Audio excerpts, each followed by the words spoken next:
Welcome back to our series on probability theory. My name is Mark Ledbetter, and this is lecture video 10, and we're covering section 1.5 in the textbook, which is Bayes' theorem. To review, we have talked about conditional probability, and we have discussed that the conditional probability, you cannot reverse the order of the condition without changing the probability. We've also discussed the multiplication rule, which is a rearrangement of the conditional probability, and we've even talked about that for more than two events. And we've defined independence between two events, A and B, and it can be shown that if the probability of A and B is equal to their individual products, then they are independent. Another point is that if they're independent, then we have the probability of B given A is equal to just the probability of B. So B is not affected by A.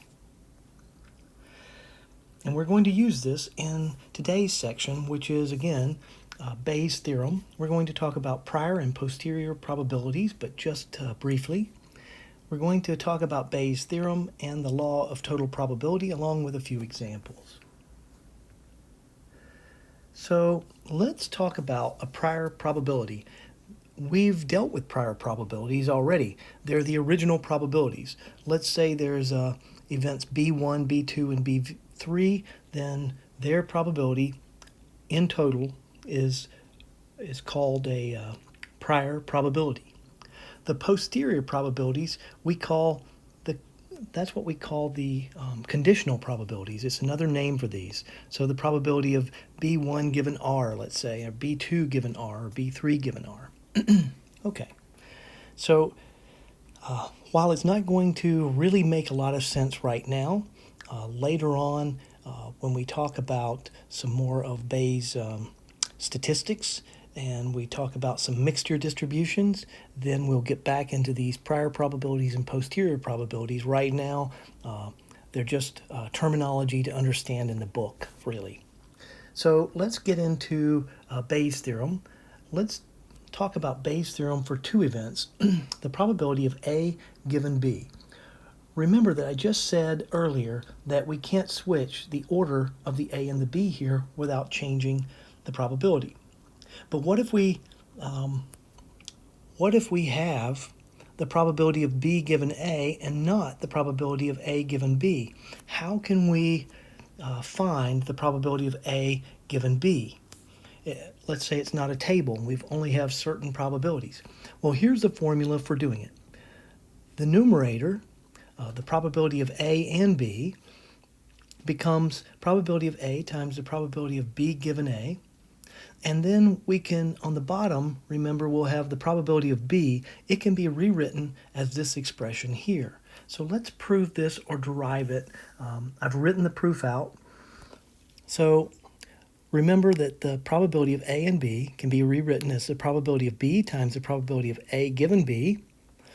Okay, or it could be written as the probability of A times the probability of B given A. All right. Now, we're going to start with the probability of A given B, and we're going to substitute in the numerator. We're going to use the probability of A times the probability of B given A as a substitution. And then on the bottom, we have the probability of B. So what we're going to do here is we're going to rewrite B as the union of two disjoint sets. So if we intersect B with A and B with not A and complement A here, these are disjoint sets by definition. So the intersection of A with B and A complement with B are going to be disjoint. When we take the probability of the union of two disjoint sets, the union becomes a plus. And so we have the probability of A and B, the probability of A complement in B or A not in B. And then we can use our multiplication rule here and substitute in quantities that we do have, namely the probability of A times the probability of B given A.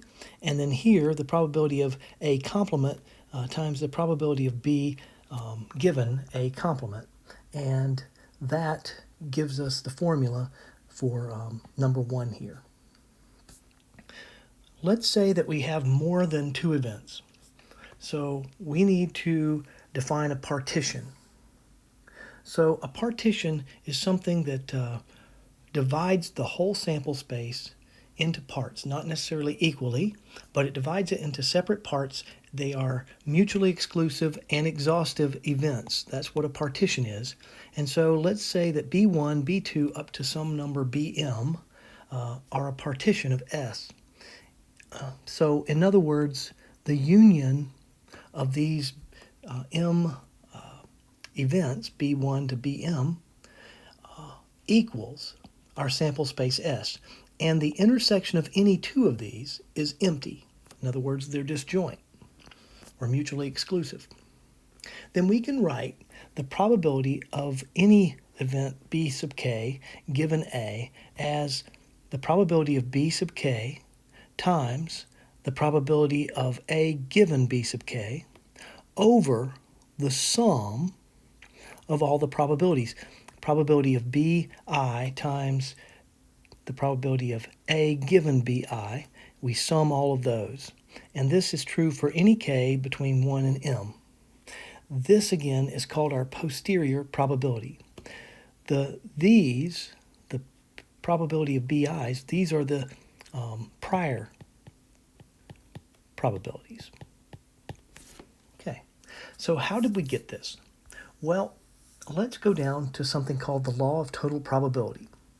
And so here we have the B1 to Bm as a partition of the sample space S. And again, I've rewritten the conditions here. Suppose that the prior probability of event Bi, which is greater than 0, not equal to 0, for some I or any I between 1 and m, okay,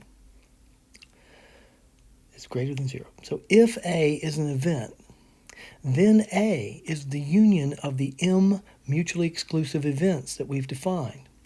Specifically, A is equal to B1 intersect A union with B2 intersect A union and so forth with Bm intersect A. All right. And so the probability of A is equal to the sum by taking the probability of both sides here.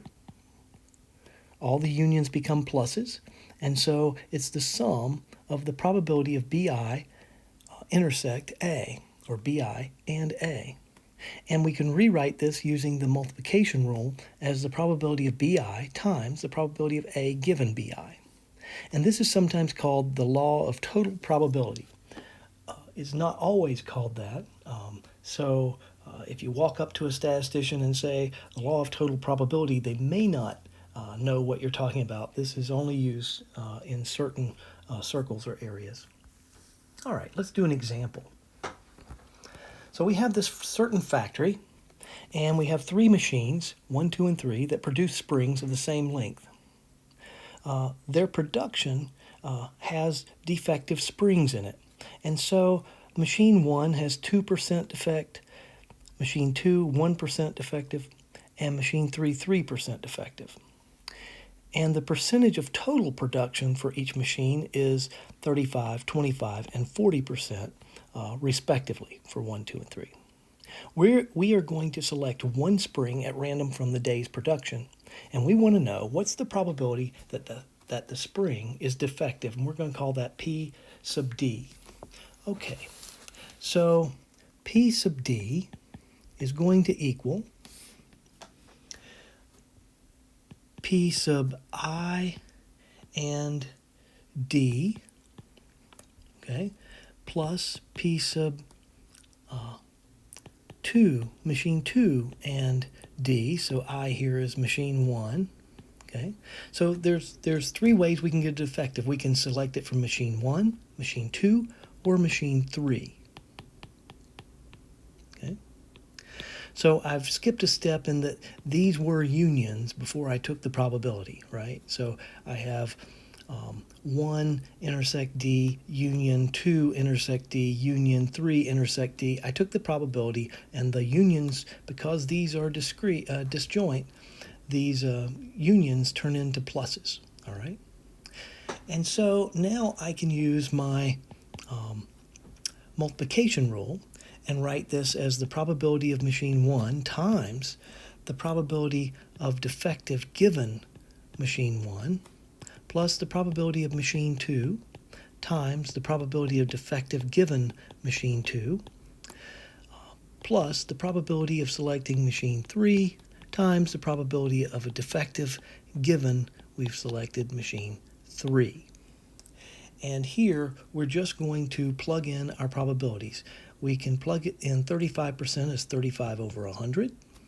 And the probability of machine 1 having a defective, so within machine 1, given that we've selected machine 1, the defect rate is given as 2%, so 2 over 100. Plus, for number 2, machine 2, it's 25 over 100. And the percent defective is 1 over 100. Plus 40 over 100 for machine 3, and 3 over 100. So our denominator is going to be a common denominator of 10,000, and then we add 35 times 2 plus 25 plus 120, and we get 215, which we can then translate pretty easily to a decimal place. So we get 0.0215, I believe. Yes. So if we want a decimal place, we can get that. Or 215 out of 10,000. All right. So now, that was A. So B, if the spring is defective, what is the probability it was produced by machine 3?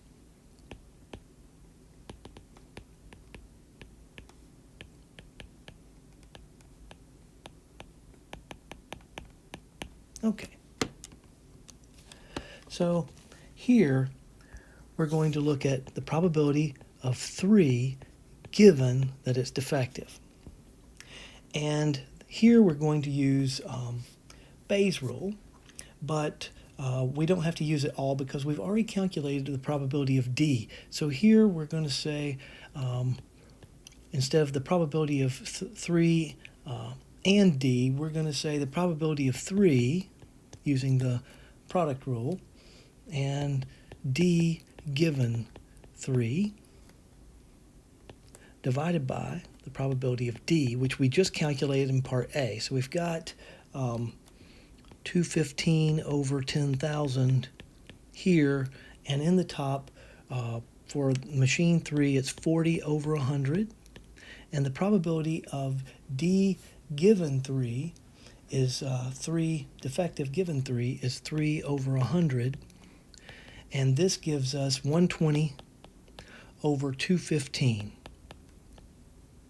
Okay, so we did Bayes' rule here, but we did it in 2 steps. P sub D, or P of D, we did up here. And you're welcome to do that on any problem. You're welcome to work out this denominator separately, but then put it together and make sure that it's easy to see. So now let's do another example. Here we have 3 bowls. We're going to say that they're B1, B2, and B3. B1 has 2 reds and 4 whites. B2 has 1 red and 2 white. B3 has 5 red and 4 white chips. The probability of choosing the bowls, these are our prior probabilities. They're given as 2/6, 1/6, and 3/6. I changed them from a third and a half for these because it's easier to work with common denominators. So the experiment consists of choosing a bowl, then drawing a chip at random from that bowl. Let R stand for red and W stand for white. Find the probability of choosing a red chip. Okay, so the probability of red is going to be the probability of B1 and R, or union B2 and R, or B3 and R, and these are B1, B2, and B3 are distinct boles. They're disjoint. So this is the union of disjoint sets. So by the axioms of probability, the unions become pluses.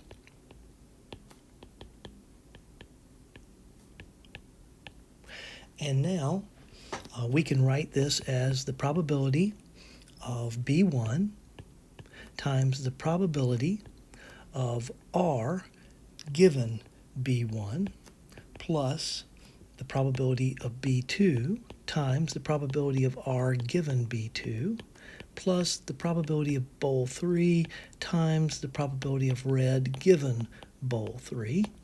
And we have those probabilities. So there are, let's see, 6 chips here, there's 3 chips here, and there's 9 chips in bowl 3.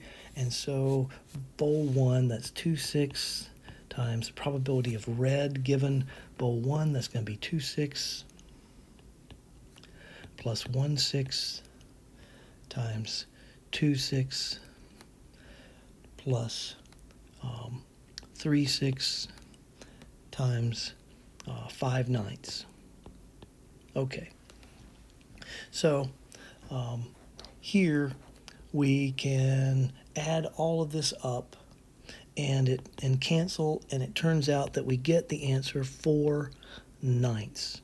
And 4 ninths is what? 4.4444, I believe? Yes. So this is 0.444, and that repeats. Okay. So that was Bayes' rule, or Bayes' theorem. So please don't forget to scan in your lecture notes by midnight tonight. Please, again, make them neat for you, okay? If you have questions, please come to my virtual office hours. I'm happy to help you. If the office hours time period doesn't work, of course, you're always welcome to email me, and I hope to see you next time. Until then, think probability theory.